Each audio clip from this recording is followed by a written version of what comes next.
Lampedusa, island of recreation, island of refuge.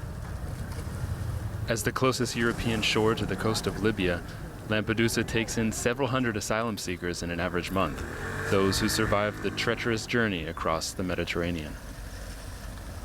No sea claims as many lives as this one. Tamino Böhm helps coordinate rescue missions for the German NGO Sea-Watch. He was on Lampedusa when the Italian government attempted to block their ship from bringing 53 rescued migrants ashore. Sea-Watch's captain, Carola Rackete, defied the Italian Coast Guard and forced her way into the harbor. She was arrested for her act. Böhm tells me the Italian government is putting human lives at risk by refusing entry to rescue ships. What we're seeing is that the criminalization of sea rescue missions isn't stopping people from coming from Libya. More people are dying, and the routes are becoming more dangerous. Once migrants arrive on the island, most are taken to this immigration center, where they are registered in a first step toward applying for asylum. After being registered, the residents are free to leave. At the church in the center of town, I meet Mahmoud. I can't compare between Libya and Italy. There is kill and kidnap the African in Libya. And I saw this with my eyes in Libya. This is why I left Libya. As I'm leaving the church square, a man begins shouting. If it wasn't for the migrants, the media wouldn't come to Lampedusa. No one cares about us Lampedusans. But there are as many opinions in this small island town as there are people. We feel sorry for these poor people who are arriving. Some of them are women, some children. These people face terrible things in order to get here, and they're not doing it for pleasure. Lampedusa's mayor tells me he welcomes those rescued at sea. We are an island of fishermen. My father was a fisherman. I am a fisherman.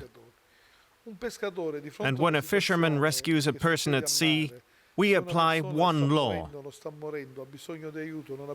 Not the French, not the German, or anyone else's law. They don't have to be dying. You don't have to document them. You just save them. And this is a bit incoherent. On Saturday evening, another standoff begins. A rescue boat defies the government's order to stay away. It enters the port carrying 41 migrants. The vessel is called Alex, operated by Italian NGO Mediterranea. There's commotion at the dock, where locals have gathered to watch. An argument breaks out. If you want them here, take them home with you, someone shouts. A representative from Italy's right-wing Lega party is here too. She wants to send a message to the new arrivals, as well as the boat's crew. I'm here because we have to fight against those who traffic human beings. These people are not saviors, they are people who traffic human beings. The boat is taken into police custody on the other side of the bay. The exhausted passengers wait another 7 hours before they are let off the boat. A different message awaits them as they enter town. A tiny island in the middle of the Mediterranean Sea, Lampedusa is at the front lines of a struggle over who is allowed into Europe and who is not. While many on this island see the rescue missions off the coast of Libya as a straightforward issue of saving human lives, others see it as a political act. And indeed, it is political. As Italy's right-wing government slides its gates shut, an international network of rescuers is trying to keep those gates from closing for good. As the mayor of Lampedusa told me, immigration to this island is nothing new. He believes the current standoff can only be resolved by a European solution. Let's get more on this from DW political correspondent Thomas Sparrow. Welcome, Thomas. Why has Europe found it so hard to find a solution to this problem and to get member countries to stick to it? This is essentially such a controversial and difficult topic that most European countries have preferred in one way or another, Phil, to carry out national policies instead of European ones. You can see that obviously in Italy, in the case of Lampedusa that we've been discussing. You can also see it here in Germany, where the government step by step, probably not very loudly, has been changing its migration policies to what some people describe as a more restrictive migration policy. In essence, if you ask politicians here in Germany, most would say that they still want a common European solution to the migration crisis. But from a realistic point of view, many argue that that is still very difficult indeed. Thomas Sparrow, a coalition of some rather than all European states, is that likely to fly?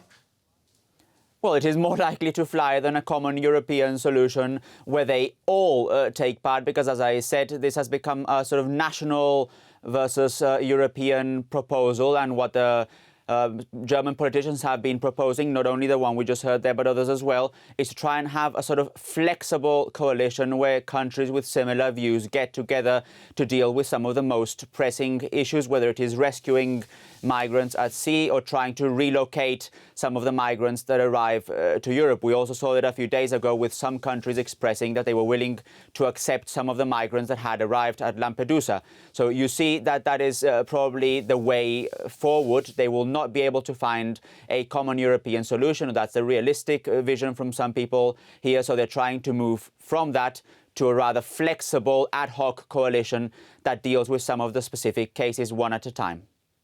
And how much truth do you think there is in the statement we heard from the Lega politician that helping migrants not to get killed while trying to cross the Mediterranean actually encourages people smugglers?